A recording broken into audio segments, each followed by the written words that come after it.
Welcome back to the podcast, Unbinding the Bible. Mortimer Adler once said that in the case of good books, the point is not to see how many of them you can get through, but rather how many can get through to you. And many books over the years have gotten through to me, if you will, in profound ways, changing both my thinking and my life. And I'd like to share some of them with you.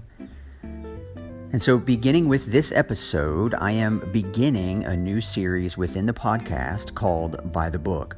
And what I plan to do is sprinkle periodically throughout the podcast various interviews with authors whose writings have impacted my thinking, which I hope then will give you access into some of these other minds and other perspectives. And if for whatever reason a particular book has been profound for me, but I'm unable to connect with the author, then I plan to review some of those significant books for you myself, walking you through what they're about and why they've proven valuable to me and might also prove valuable to you. And so with this little mini series, this will not take over the podcast by any stretch. I'm hoping just to sprinkle these periodically throughout the podcast. But I want this to be an encouragement for all of us to become better readers of the Bible by being challenged by the insights and thoughts of others who have studied the Bible, sometimes long before us, and in other cases, those who are studying it right along with us. And so I hope you're going to stick around and join me. Let's just jump right in as we sort of talk our way through this introductory episode.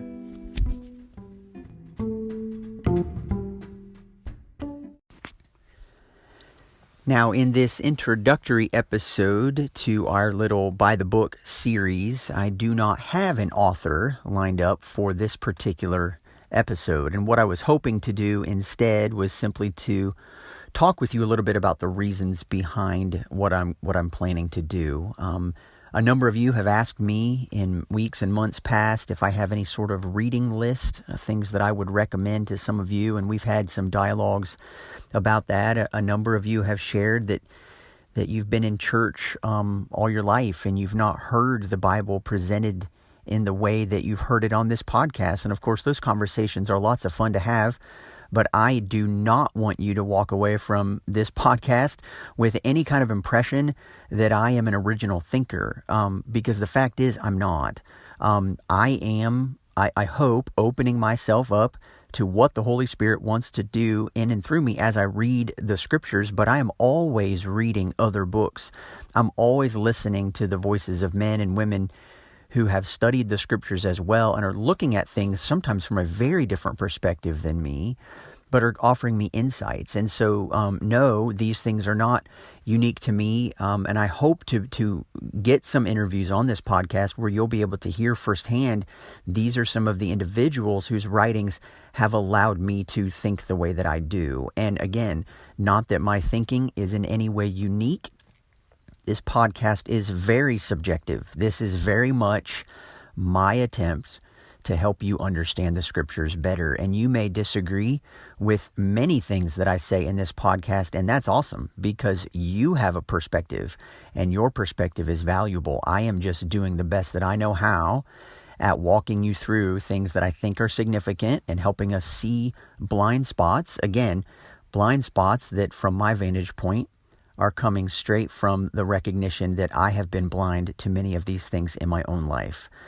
And so while I would never have wanted somebody to come and beat me down for my wrong views of the Bible, I also hope to take that same understanding tone as I share maybe some challenging, maybe even some controversial statements. And so for me, books have become a very important part of my life. And I am familiar with contexts in which sometimes Christians are a bit hesitant with books. They think that the Bible all by itself should be enough for us. And to that, it isn't that I don't think the Bible is enough. It's that the way the Bible even talks about the human person and the way the Bible itself even talks about the Christian church, none of these things are meant to be understood, lived into, embraced, or grasped in isolation from other people. In fact, the Bible itself tells us that we cannot even love God unless we are loving our neighbor. And so the way the Lord set the world up was that we would need one another. We would be in community, not meaning 50 individual people who all happen to be gathering in the same room worshiping the Lord, but rather knowing that something special is happening when those 50 people gather together as a community. And so I never read books all through school. I was one of those snotty kids that was stubborn and refused to read even in junior high, high school, and even through college. I do not say this with any level of arrogance or pride, but I actually did not read a book in its entirety that I wasn't absolutely forced to read. I did not read a book willingly in my entire life until I was 24 years old. And I know that sounds crazy, and it was. I was a father. I was married. And my wife, who's been a voracious reader her whole life, finally convinced me to read something. And I began with The Chronicles of Narnia, C.S. Lewis's fictional books, beginning with The Lion, the Witch, and the Wardrobe. And after reading that book, I was hooked and read the remaining 6 books in that series within a matter of weeks. And have fallen in love with reading and have been a reader ever since. And so it's actually C.S. Lewis that I want to bring up in this particular episode just as a way of explanation and a little thought process for us. But Lewis, if you know anything about C.S. Lewis, was a professor of medieval literature for a number of years as his main career, although you may know him as someone who can speak very confidently and very boldly and insightfully about theology, about ethics, about philosophy, you name it. And that is primarily because Lewis was also an avid reader and would oftentimes be questioned regarding why spend so much time reading. What does it mean to be a reader, and who are fake readers and who are real readers? And Lewis actually wrote a book called An Experiment in Criticism, and it is all throughout his book talking about what makes a quality reader, what makes a quality book, how would you know if a book is worth reading, giving the author the benefit of the doubt your first time through, and then, of course, if you find a book that is really worthwhile, it is oftentimes advantageous for everyone involved to read it multiple times. And so Lewis, as you may know, spent his time writing not just nonfiction, but also fiction. And, of course, fiction is how I got into Lewis, but at the epilogue to this book, An Experiment in Criticism, Lewis is talking about the value of reading fiction. He's talking about the value of reading other people's made-up stories. But I think what he says about that reality can just as easily apply to the reading of nonfiction. And some of the authors I hope to interview are, in fact, writers of nonfiction. And so I don't want you to mistake that. But let me just read for you a couple lines from Lewis. It's pretty profound, and I want to use this more or less as a springboard to once again explain why I think this is valuable to do for interview purposes on this podcast, but even more so, why I think it's valuable that Christians especially take the time to read other people's ideas. And so here's what Lewis says when he's talking about reading of fiction. He says, and when we do, we seek an enlargement of our being. We want to be more than ourselves. Each of us by nature sees the whole world from one point of view, with a perspective and a selectiveness peculiar to himself. We want to see with other eyes, to imagine with other imaginations, to feel with other hearts, as well as with our own. He goes on, the man who is contented to be only himself, and therefore less a self, is in prison. My own eyes are not enough for me. I will see through those of others. In reading great literature, I become 1,000 men and yet remain myself. Here, as in worship, in love, in moral action, and in knowing, I transcend myself, and am never more myself than when I do. Now, Lewis is never at a loss for perfectly stated realities, and this is a prime example of that. If you've ever read anything by C.S. Lewis, you know exactly what I'm talking about, but listen to the way he speaks.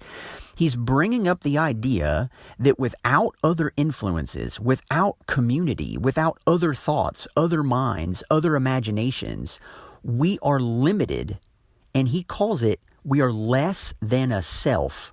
We are in prison. If the only thoughts with which we are able to see the world and understand reality and understand ourselves are limited to what we understand already.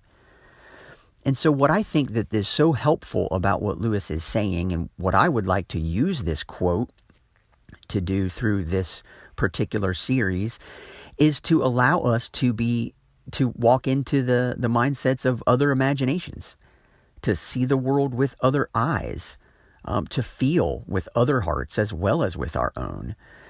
And so I don't want anybody who's listening to this podcast to say, oh, I don't need to go read all of these things. I just, I'll listen to what somebody says. We're all going to come across times when being aware of reality, having listened to perspectives that we will never share because we aren't those people, is an incredibly valuable way to look at reality. And I can't tell you the number of times for me personally in the last 15 or so years since I've been a reader. I guess it's been about 17 years, but in the last number of years, I will read something from someone and think, wow, I have just never thought about it that way. Is that really true?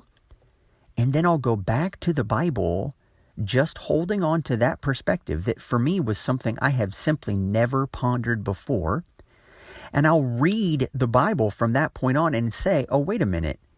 Their perspective actually makes a whole lot of sense of this section that I never once understood before. And so that's what I really hope to accomplish through what we're doing here. I would highly encourage you, when you see these episodes pop up, they won't be numbered like the rest of the episodes have been, typically where I am teaching something or I am preaching. Those are the episodes that you've noticed so far have been numbered all the way through this podcast. I am not stopping with Revelation series. These will simply be sprinkled throughout as an unnumbered episode just called By the Book, and then the colon, and then probably the author's name or perhaps the book that he or she has written that I hope to highlight for you in the discussion. But what I want you to be able to do here is to be able to just listen in on a conversation between two Christians who are trying to grasp reality in a Christ-centered way, who are trying to understand the scriptures in a way that make the best sense of the world that God's made and the way he wants us to live faithfully in it as his followers. And then to just listen. I mean, we may crack up, we may mess up, we may joke around. I'm not exactly sure where some of these conversations are going to go, but one thing I realize is that as much as I love to teach, one of the things that is lacking in my podcast is the fact that it is just me talking to you. And to bring in other voices, even if those voices tend to agree with what I'm thinking, I'm going to bring in some voices of those who, when I first read their book, they greatly shaped the way I think about the very things that I'm teaching you. Some of the books I've read from the authors I'll interview, I've read 10 years ago. Others I've read in the last month. And so what I really want this time to be is it's going to be a time of learning for me, which is what this podcast has been in its entirety anyway. It has been a way for me to work out a lot of my own thoughts. But I wanted to invite you in. I wanted you to be along for the ride as we do these interviews, the kinds of things that I'll learn, the things that you'll hear me share about my own personal life, and some of the things that I don't get into a lot in the podcast. Wanted to give you the chance to listen in as men and women or whoever I have on this show. I have some authors who are women that I want to interview, and I have a few lined up right now of books that have profoundly shaped the way that I think about reality, and particularly how I think about Revelation. And so I'm very excited for this. I'm hoping that you'll find it valuable. I'm hoping that you'll be challenged. I know many of the books that have impacted you may not be the same ones that have impacted me, and that's okay. The world is full of opportunities to be strengthened, to be challenged, to be taught something new. And I think this is a journey for all of us. We're all on it together. And in whatever ways other minds and other imaginations and other eyes can challenge us to think differently about the world, to think differently about ourselves, to think more rightly about Jesus Christ and what it means to follow him in this world, I think this will be a success. And so right along with the nature of everything I'm doing in this podcast, I really want these interviews to be helpful for you. I am sharing with each author that I intend to interview precisely who I have in mind as my audience. And that's you guys. You're my listeners. You're my faithful ones every week who interact with me, who let me know you're still tracking with various episodes in the podcast. And I've allowed them to hear my perspective too, that I want to pastor you all through these thoughts and mindsets and ideas as well, and to encourage you to be able to pick up a book and to read it and to decide, if I disagree with this, that's fine. I am now realizing that there's a part of the world, there's at least this perspective that's out there. And if you disagree, great. These will then be instructive for you in helping you realize this is the perspective that I really need to disagree with if I do. And what I think would be really valuable for the church would for there to be much more actual understanding about what a differing viewpoint says than what you think, instead of simply saying, I disagree with that and I'm gonna move on. We need healthy dialogue. We need deep thinking. And as I've said about this podcast as a whole, I want us to be better readers of the Bible. I want us to be able to see in the person of Jesus the profound nature of reality that I think is right there with him, that we sometimes gloss over and oversimplify in our desire to try to understand reality.